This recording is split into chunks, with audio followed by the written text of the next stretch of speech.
finance ministry, and then also every other sector, energy and different other sectors as well. I would say to a certain extent, it's been a massive advantage having a president who already has been there before, who earlier also was a vice president. And therefore, you are able to hit the ground running a bit faster. Also, he's shown through that he's quite learned a lot, not just having been in government before, but also having spent 8 years in opposition, generally following very closely, aligning himself with what the expectations of the country is. So I would say generally it's been a very very concerted effort on his part. I've been very impressed about the way he's gone about setting up government very quickly in order to start confronting the very, very difficult journey that is ahead of us. So all said and done, it's never a perfect situation, but I think it's been very good. And in record time, he's been able to put in place ministers, nominated, subsequently appearing before the appointment committee, and having been approved, they already are working. At what point in time did the party make input into President Mahama's own decision to make those nominations? Generally, it's a process that is constantly very consultative, very consultative. Every step of the way, the party is pretty much involved in the process. Especially, should I call it, the top 2 leaders of the party, representing the party. That's the national chairman and the general secretary, myself. We're constantly involved in the conversation that has to do with key appointment. So I would say largely that's another very important process that we have seen in comparison to what it is we have in the past. As it is, you must appreciate it's always going to be a dynamic journey. It's a journey that we are going to perfect as and when we grow more and more in this whole democratic process. So I would say it's been encouraging as well. Do you think, based on your observations, the rank and file have met with enthusiasm these appointments so far into the ministerial portfolios? Well, I think largely it's been very, very well received. I mean, you see a situation where for the first time in the history of not just the NDC, but I think of even the MPP, we've had a situation where out of 16 regions, we're talking about more than half of the regional ministers are actually party executives. I mean, you hardly have had any such thing happening. That tells you the extent to which this whole process is very much grounded in a very popular will of the people who literally work hard for the party's victory. So that already is a very good signal. And if you see other appointments, you can see these are people who have been very much working for the party, either in parliament or outside the parliament, working very closely with the party leadership. So I would say, by and large, you can never get it all completely. I know of a few noises that have been made here, there and there. But there again, what I can tell our supporters is simple. President Mahama is not making appointment lightly. There are instances where, let's say, you, Roland, are interested in a position, and if you are not able to get it, you find a way to stoke a bit of the disenchantment by creating the impression that the one who has been made to take the place happened to be an MPP person. But it's all part of the game. Those who clearly know, and President Mahama is pretty much privy to a lot more information than a lot of people think. So I can tell you honestly that there's no an issue about just simply granting positions to people whose, shall I call it, loyalty and hard work for the party is not known.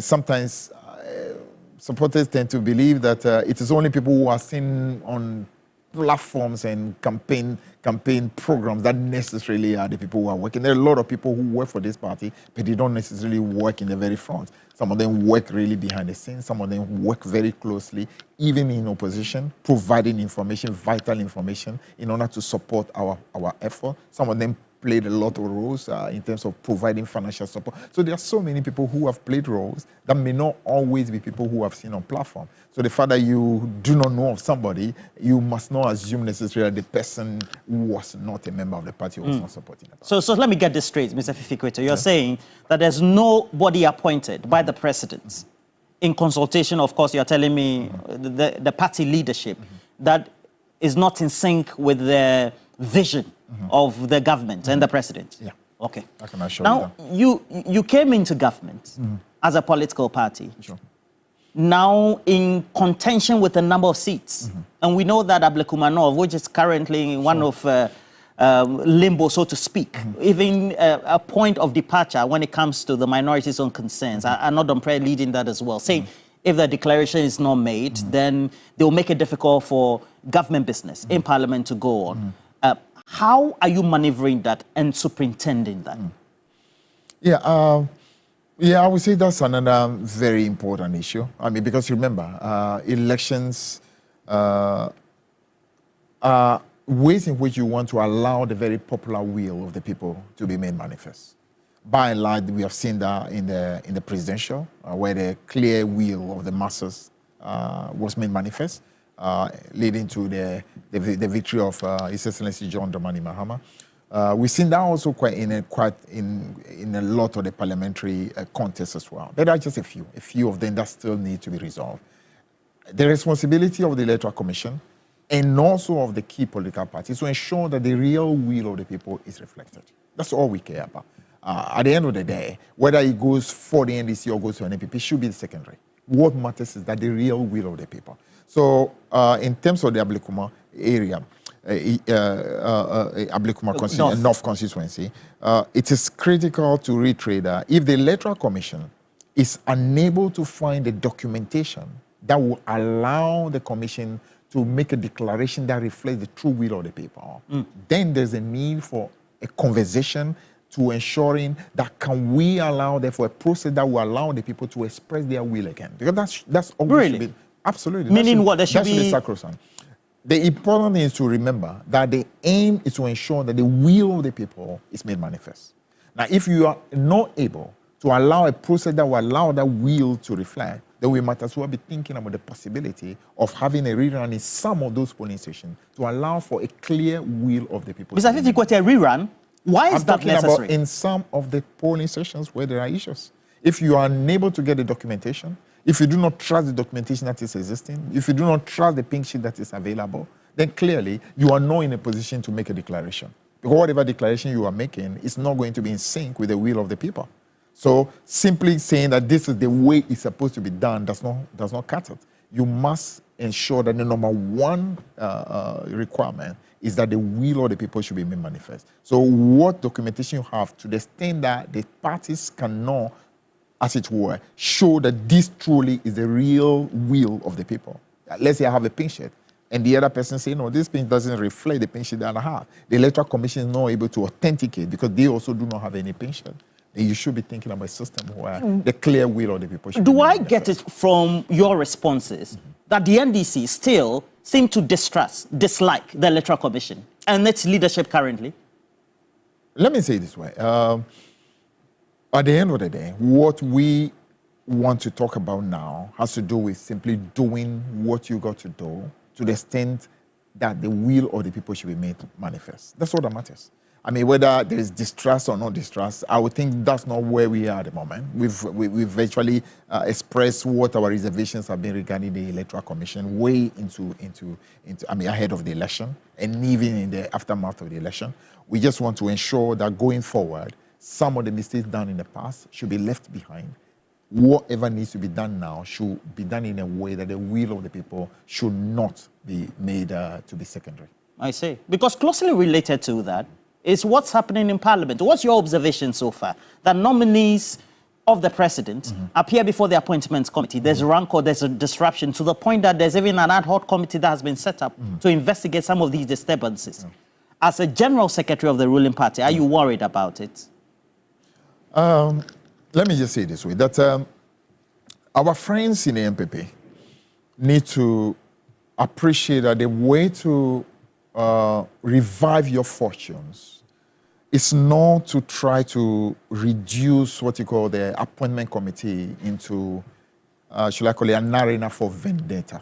Vendetta? Yeah. Why so? Because that truly is what is happening now.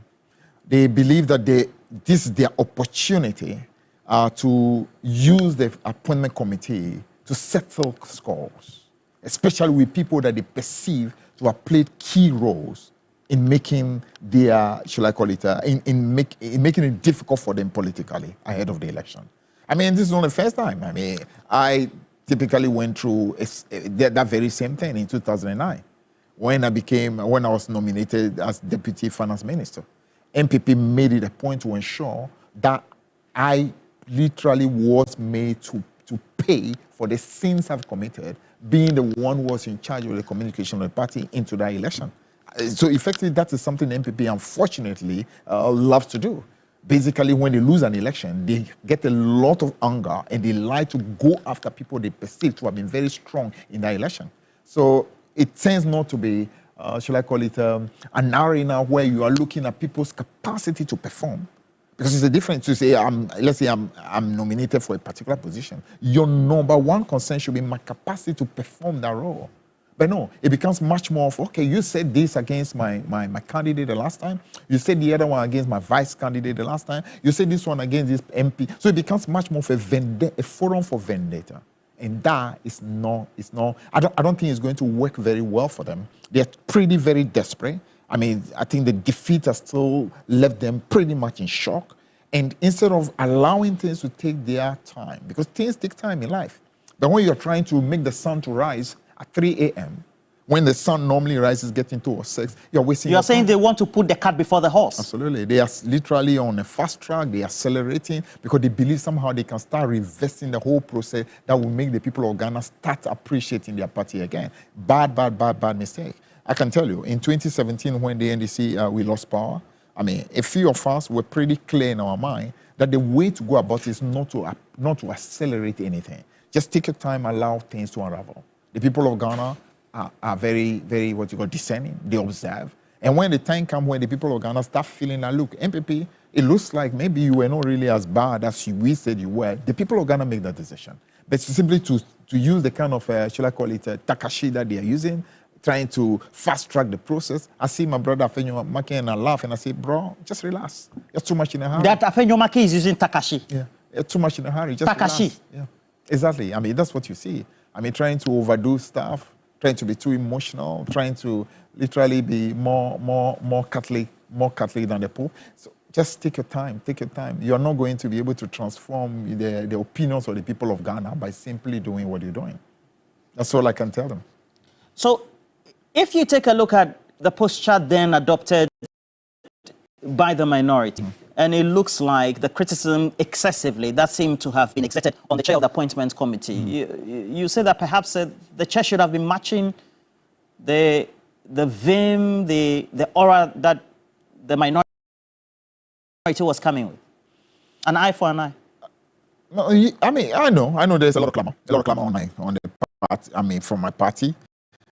For the chair to show much more militancy, to be harder, to be able to put his foot down more. And I think that feedback has gotten back to the chair himself. So you can see there's greater effort on his part to want to, to do more. But you must also appreciate that we have different styles. All of us have different profile. Benahian, for my brother, as I've known, has not always been the very militant kind of personality. So there's a limit to which you can make individuals to be who they are not. You understand? Everybody has got his style. There are people who are naturally much more militant. There are people who are calmer, and Ben is naturally a calmer person. But to the extent that he needs to put his foot down and ensure that certain things are done, I think he would do it. And I do anticipate that there's going to be much more, should I call it, assertion on his part to ensure that our friends on the other side do not simply have the kind of leeway that they tend to be clamoring for. Because you have been a former member of parliament before, of course, a minister throughout the administration, it means that your experience is seen in your responses to this very subject matter. If there's one advice you would want to give both sides, whether it's the minority led by Afenyo Maki and now Mahama Yariga leading the majority, what would it be, foremostly? I would say Focus on Ghana. Focus on ensuring that every step of the way, what you do is in the interest of the country. And always trust that the people are capable of knowing who really is working in Ghana's interest. As long as that is your focus, you work your work for the country, allow the judgment to be passed. And then again, judgment is not even going to be passed just immediately. The whole psyche of our country needs to change. The situation where election is over on December 7, and as soon as the following day, after a new what you call president has been announced, election must start the next day in terms of behaving as if we are in another election year. It must stop. It just must stop. There is a time for governance. And that period of governance requires that you allow a government to settle, a government to start to work, allow things to take their course, and then over time, if there are mistakes that are emerging in that process of governance, you now can start making your noises. But it appears from the point of our friends that as far as they are concerned, the election for 2028 has started already. They're behaving as if we are already on a campaign trail. And that mindset of I must do everything possible to make the other unpopular right now is, I would say, it's a vestige of the past that we must transcend from. We must appreciate that we are not going to win power simply because we are making noises from day one. We win power simply because the people feel that what it is we are doing in our conduct, in our narrative, in our love, in our principles, inures to the benefit of the people. So, you know, the good book says, be swift to hear, be slow to speak, and be slow to act. Because the wrath of man does not accomplish the righteousness of God. There are so many instances where we are too much in a hurry. And we believe that by simply being quick to shout, quick to criticize, quick to condemn, somehow we are going to be ignoring the benefit, the support of the people. But that's not how it works. There's a time and there's a season for everything. And that's a good advice I'll give to everybody. Focus on Ghana, be patriotic, do everything you can for the country. And at the end of the day, the people will speak again when the moment comes. Because alongside all this chaos is the fact that even outside the precinct of Parliament are key issues that have dominated the discussion platforms. Whether it's the minority, again, raising issues about the appointments of the governor of the Bank of Ghana, because there's an ongoing issue about his involvement in a case that the previous administration had been prosecuting. And subsequently also whether that appointment was right and for him taking office, that should concern you as a party. Has that gotten the ears of the president, so to speak, in many of the notable interactions you've sat in? Yeah, of course.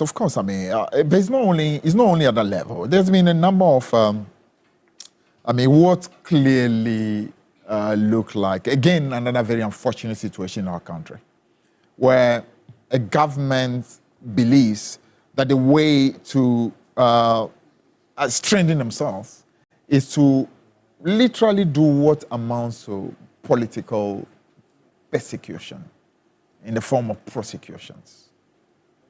So, for example, in the typical case of the acting Bank of Ghana governor, it's a case that basically started soon after we lost power in 2017. And as at 2024, they still have not been able to make a headway. And it's pretty obvious that in that case, it was simply, again, the typical, the hatchet job that needed to be done. Because why? These are people who were your opponent, you have the opportunity, you want to literally drag them before, even if there's no real basis. I would say I'm not a legal person, but for those who have followed that case, they will tell you, for example, that nothing has been brought forward in that case to show that it's a case that actually had any merit at all. So as far as I'm concerned, what the Attorney General is doing in literally terminating a lot of these cases is because truly the cases are purely just political cases that really were set out purely because there was a government desperate to literally put some opponent in jail in order to be able to enhance political fortunes. And that must not be. As a member of the NDC, I will not be party to anything that's looking for innocent people in MPPs just to be able to jail them for the sake of making the NDC strong. No. I don't want such bad karma facing the NDC. We want to ensure that those who truly have done what is wrong will be able to show by providing concrete example of what they've done. And if such people are being punished, then we are setting a tone. And the same thing that should apply for even members of my own party who are in government, who are in different positions today. that there's not going to be any protection for you when you do what is wrong. Wrong is just wrong, whether you do it as NDC member or you did it as NPP member. But that desperation to simply want to jail people, simply because if I'm able to jail them somehow politically, I will be able to let the country know that they are terrible people. Mr. Fiavi Kwetey, I don't understand. You're saying that the NDC will not undertake prosecutions. No, I didn't say that. I say NDC will not go after people simply because they need to score political points. And you go after innocent people. But people who truly have done things that are wrong, that you can provide clear evidence for. If you go after that, the country appreciates that what has been done is wrong. And that also means that even members of NDC who are in government today, when they do what is wrong, the same standard should apply. And that's the way we build the country. I see. So that even your appointees could again face the second time running in a John Mahama administration, the courts. Absolutely. If they do wrong. Absolutely. I mean, why on earth should they escape? The resources of Ghana do not belong to the NDC. They do not belong to the MPP. When you do anything against the interests of the people of Ghana, it doesn't matter whether you are in NDC or in MPP, you simply must face the full law. That's the only way this country goes forward. If you have a country where you just simply can get what you call carte blanche just because you're a member of one party, and then you can be condemned because you're a member of another, then we actually do not love our country. And President Mahama has made it clear that there's no shielding of anybody. So anybody who is in government today thinks that, okay, this is the time for me to also do exactly what has been done. My government is in power. There's going to be a protection. I can tell you as General Secretary, you got it wrong. The party will not protect you. You are on your own. There's been a consensus or a plethora of issues in relation to what the narrative was, not only of the NDC, the media, the generality of the Ghanaian public on Galamsey.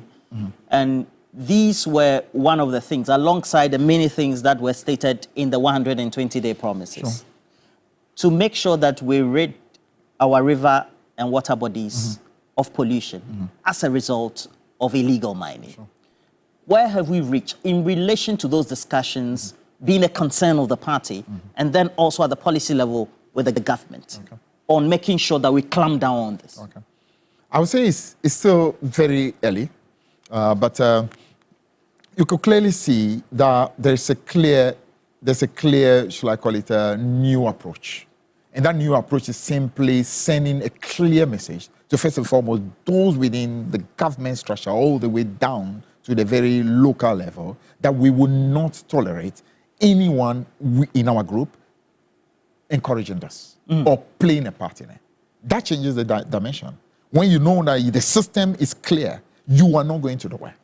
So, for example, those who, for example, are pushing, for example, to become what you call district chief executive or municipal chief executive, they clearly are aware that this is not going to be like what happened in the past, where some people within the very structure were part of this and were encouraging it. If we catch you, there's no escape. Once you know that, it changes the dimension.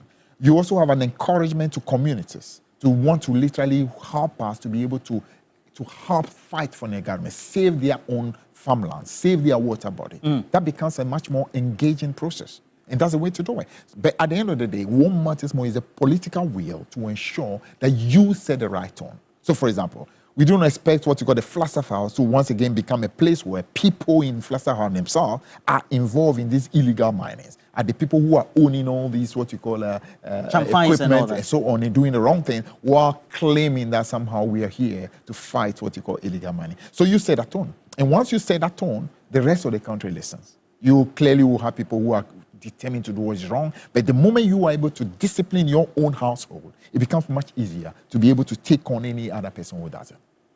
Punishment for those even in government. Absolutely. In relation to Galamsey. Absolutely. Because key actors, as already enumerated in the last administration, as pointed out by the stakeholders, were those who were at the helm of affairs as MMDCEs. Absolutely. I mean, that would mean that there has to be a certain rudiment of trying to sieve the right people to be appointed. And that is an act or an action being done by the party and then also the government. How is that being done? Nomination and then appointment of MMDCEs.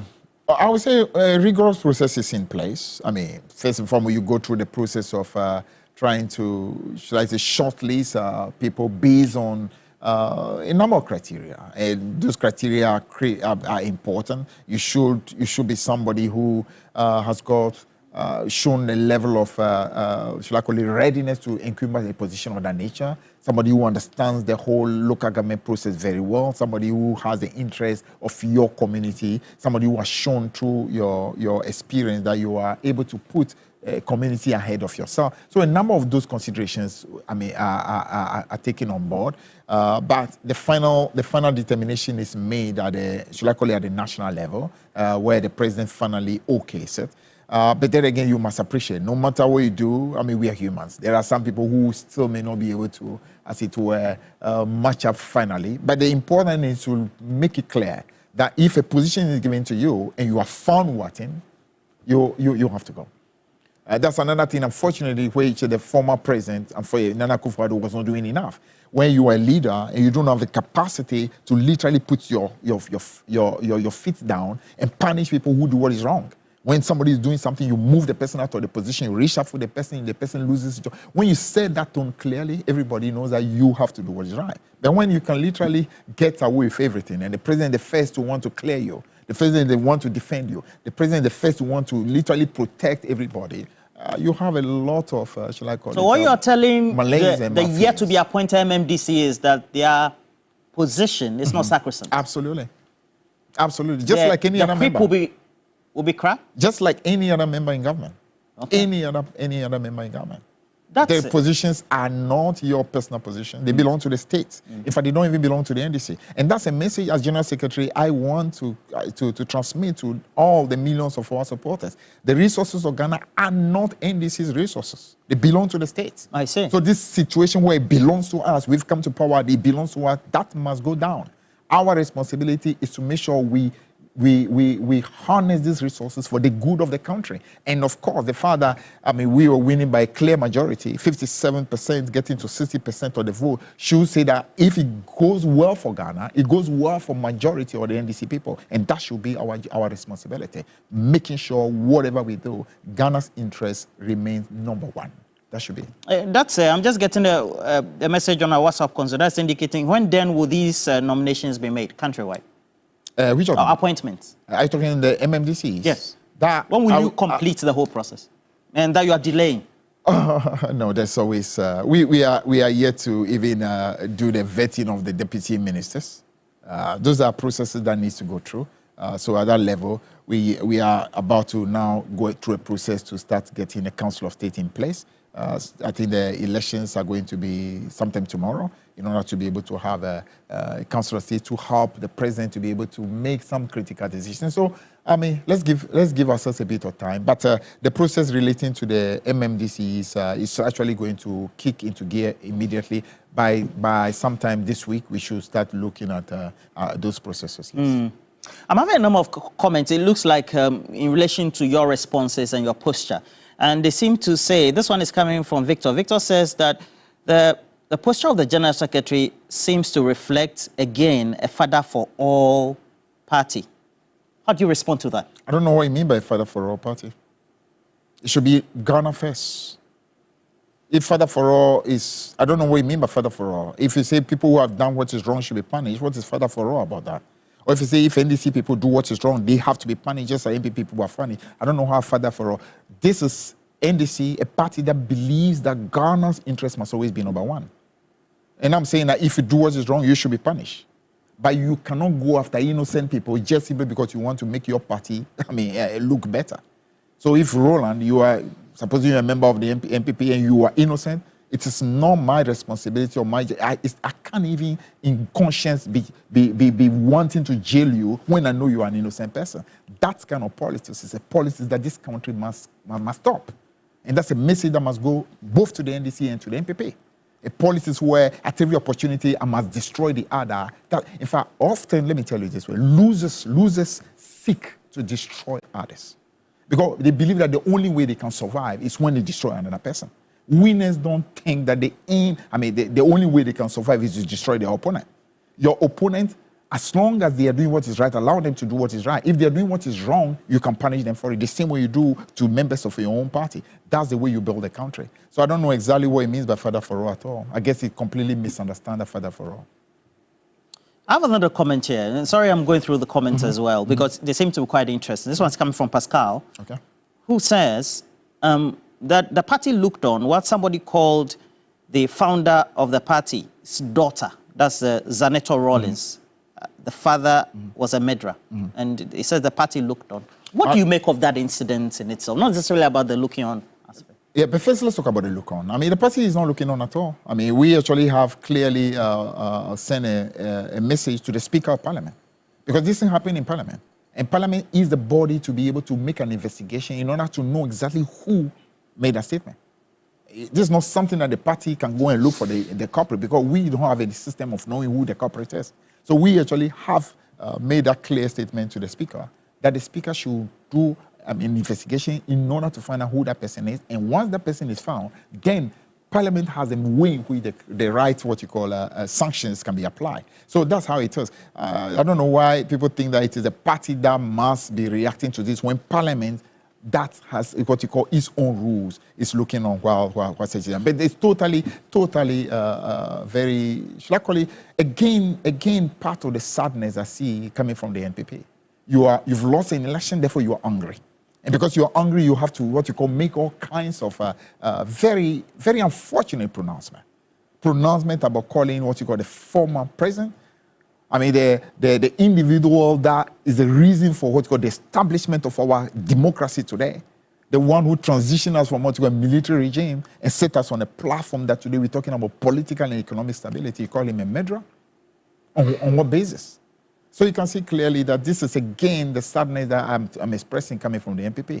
A bunch of very desperate people who believe that somehow Ghana has taken them out of power and they need to, as it were, show their anger, react like what you call, sport brats, little children throwing tantrums, using every opportunity to make all kinds of what you call, quote-unquote, silly noises. You think that's what it is? Yeah, that's really what it is. When did you perhaps make overtures through your side in Parliament for the Speaker to undertake an investigation on this? The utterances that were made against the daughter of Rawlings, It was done last week. And so you want the Speaker to go into the details to fish out? I don't even think that the Speaker even, I believe the Speaker was already minded to do that. The party just added his voice, for that to be done. There are key issues about where Ghana finds itself. There's a finance minister in place, etc. So that puts matters to a head in terms of the government's whole strategic direction towards managing the economy.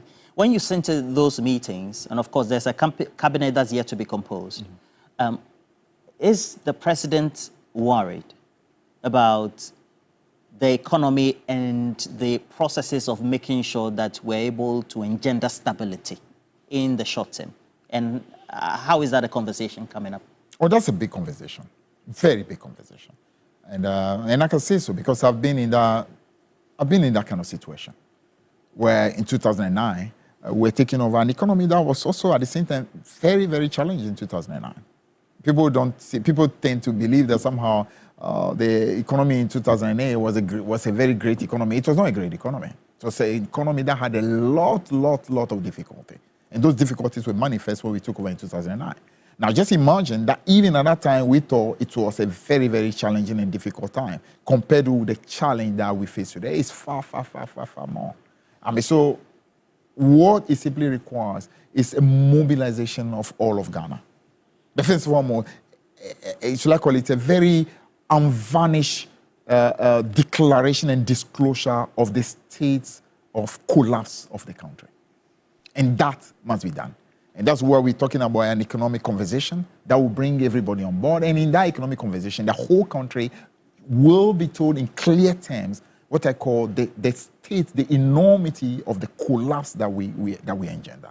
And in that respect, therefore, ideas are able to be solicited in order for us to be able to have what you call new strategies and new approaches. But it also requires that tough measures need to be taken because, the kind of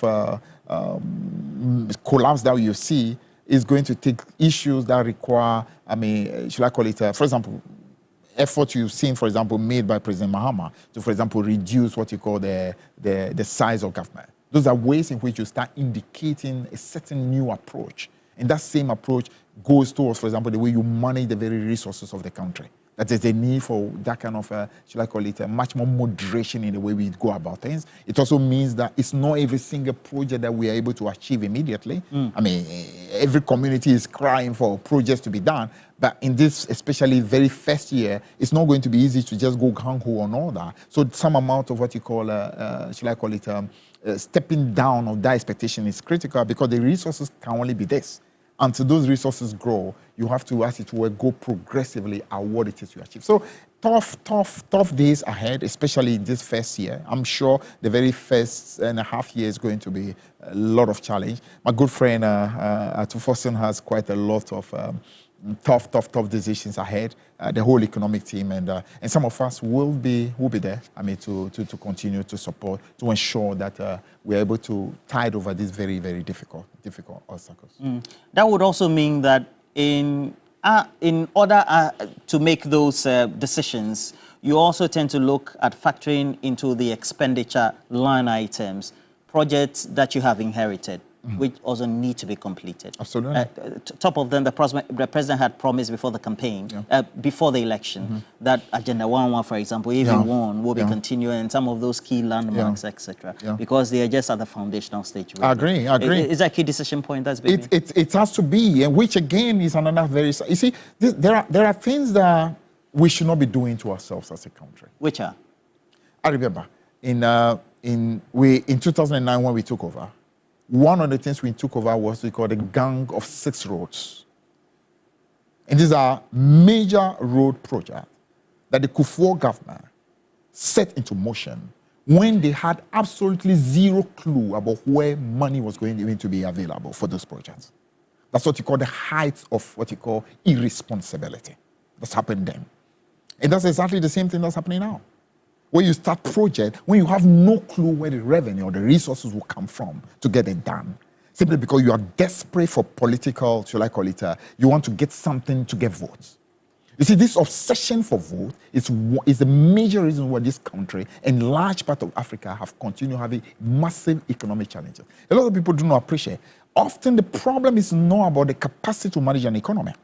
The problem is the capacity to discipline yourself politically and do things that are good for your country, and not simply wanting to do things for vote purposes and end up ruining and destroying the very future of our country. And that's exactly what we've seen with this gang of, what you call this Agenda 111 project, where the government that has been in office having what you call the most massive resource envelope ever that any government in our history has ever had, and still managed to leave us with what you call the level of debt and the level of deficit that they've been able to saddle us with. That level of irresponsibility is simply not on. Now, but what choice do we have? As long as those projects, have been started, it is our responsibility to try, to look for resources to be able to get them done, and then go ahead to do other projects that we have promised to do to our people. That's what happens when you have an opponent that simply perennially has not learned any sense of responsibility. Same thing done in the previous time, and the same thing done again once you have gotten an opportunity, and this must not continue. There are times when genuinely, you can start a project and difficulties may emerge and you are not able to complete, and that's different. But project that you deliberately start for simply political purposes, when you have no clue where to raise resources, it's simply unpardonable. And certain, I think we should be looking at laws to be able to have ways of penalizing people who in government who deliberately do some of this things that cause so much pain and so much difficulty to our country. If I remember vividly, the Gang of 6 projects at the time, post-2000, we included Tetekwashi, right? It included that road. Yes, up to the road that goes to, Manfi. Absolutely. Okay. Yes. Now, if those are considerations that need to be made, it will mean that the communities where we have those projects, they will need to see some continuation of those projects. Absolutely. Right? Okay. Now, do you think party members who keep sending messages about when you're going to disappoint or sack previous CEOs and deputy CEOs who are still in office, do you think they are right or wrong? Or of course, it's a new government. Once the government changes, in fact, to be honest with you, some of these CEOs and deputy CEOs, some of them who, for example, the story of the SIC incident. That's absolutely, I don't understand it. Why? I don't understand it completely. Because, your government is gone. You are aware of it. So you clearly know that your time is here. Many of your colleagues, immediately upon what you call the change of government, immediately knew that their time is up and made effort towards what you call, handing over properly to an incoming, what you call a CEO or group. And then some of them still are hanging on to their positions. In fact, some of them actually even have the audacity to even be making lobbying in order to continue their positions. I mean, it's totally unacceptable. Now, so, of course, there are some of them that processes need to be in place for changes to happen. And the government is very mindful of some of that. Some of them require, for example, that boards be in place before changes are done. So we are mindful of the different places. So it's true that there's a righteous call on the part of our supporters that a lot of these people who are occupying positions, who are members of, who are appointed by the NPP, who are hanging in there, should clearly not be in the places they are. But I would say that the government is pretty aware, and we are fast-tracking the process to make sure all these replacements are done. There as we end this interaction, there are key issues we need to iron out. Is there a tension? Is there a tension between the party led by the chair, you, and the presidency? Maybe no names submitted, because there are rumors out there, names have been submitted. I don't know whether you've heard them, but there is no tension. They're circulating in the media. Yeah, but these things are normal. It's normal. I mean, the fact is, people are looking for positions. When somebody doesn't have a position, naturally the person is not happy. So you hear instances like that. There's tension. The fact is that you can never have 100% agreement of everything in government. It's not possible. In fact, I can tell you, the president himself is not every single person that the president may want in a particular place that he himself is able to get there. Because there are instances where the president may want Roland. But when the conversation is hard, the president says, you know what, in the light of this conversation, I think my original position is one that I have to take back. And there have been instances. I mean, there are no need to mention names. Okay. But I can tell you that there are people who are in position today, whether as ministers, who originally were not supposed to be there based on the original situation. But upon second thought, changes were made. So it's always a give and take. So some of these speculations are speculations coming from people who maybe possibly are disgruntled because they wanted some particular thing and they did not get and are not exactly happy. It happens. It's part of governance and a transition. Yeah. Okay, so let's deal with two issues and then we'll quickly. You know that the President of the United States and the government of Donald Trump, they have a clear message now. U.S. aid, the funding across the world now cuts. Sure. It's on hold, moratorium. They are taking a relook. The department has been absolving to some others as well. That also means that the government of Ghana, as well as others in Africa, should be worried about aid coming from America, etc. Exactly. Is that a concern for the party as the government also deliberates on these subjects? You know, in truth, every sovereign government must always be mindful of the fact that charity must always begin at home. It's our duty to ensure that we mobilize our resources in order to be able to, as much as possible, be self-dependent. Now, this particular decision is, again, America also wanting to exactly do what it is that Ghana must be doing, which is to want to show efficiency, to want to show, should I call it, have a lean government, cut waste and reduce as many of these, shall I call it, things that are generally considered to be inefficient. That's the effort they are making. I would say sometimes the approach needs to just be local because, I mean, this USAID has been there for decades. Now, you can't simply just cut it off like that without giving time for different groups that have been affected by that process to be able to make adjustment. So I think part of the need for a moratorium will be that. And again, some of what USAID are very critical developmental things. And when you are a big economy and you want to show that you are the leader of the world, you clearly also show concern in different parts of the world in terms of things that are truly affecting the poorest of the poor. So I would think that even though there is a clear need for Donald Trump to want to bring efficiency, which is fine, which should be the same thing done in Ghana and different other places, the conversations, I'm sure, will keep in mind the need for it to be done in a way that it doesn't cause too much immediate disruption and allow different governments to also be able to now think through ways in which they will be able to adapt to such changes when they happen. The president says he, if he had the opportunity, would even want his government to even be the sponsor of the anti-LGBTQ bill if he has to be reintroduced into Parliament. What's the party's view on this? I think what the president said is a right way. I mean, it should be something that we should have a much more national support behind it. If it's coming as what's called members' bill, it appears to be too individualistic. If it has to be done, it should be done properly because it's something that concerns all of us. The whole issue about what you call changing our value system, teaching our children what you call our family values and stuff like that is something that is good for all of the country to be able to do. So if it's to be done, the best approach is to be able to do it having the full government behind it, rather than to just allow a few individuals. We don't want the history to say just a few individuals push it. It should actually be a collective approach that all of us buy into. What's your own view about LGBTQ, Fiifi Kwetey?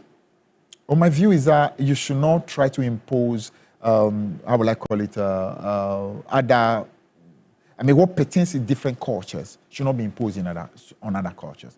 I can see, for example, Donald Trump. Donald Trump is literally reversing all the things, for example, that the Democratic Party has done. It tells you in America hasn't yet reached a stage where it's pervasively accepted. I mean, so if America, with their levels, are not ready to accept it all immediately, why does anybody think, for example, that Ghana, with our, shall I call it, cultural background and who we are ready to simply embrace that, especially when it's coming from people who are lobbying it, trying to push it through our educational system, literally almost manipulating our children into accepting what it is that their cultural values are not in sync with. I don't think that's the best approach at all.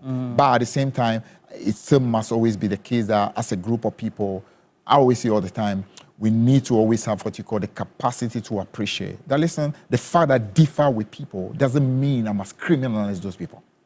I may differ with you. It doesn't mean I must criminalize you. It's important.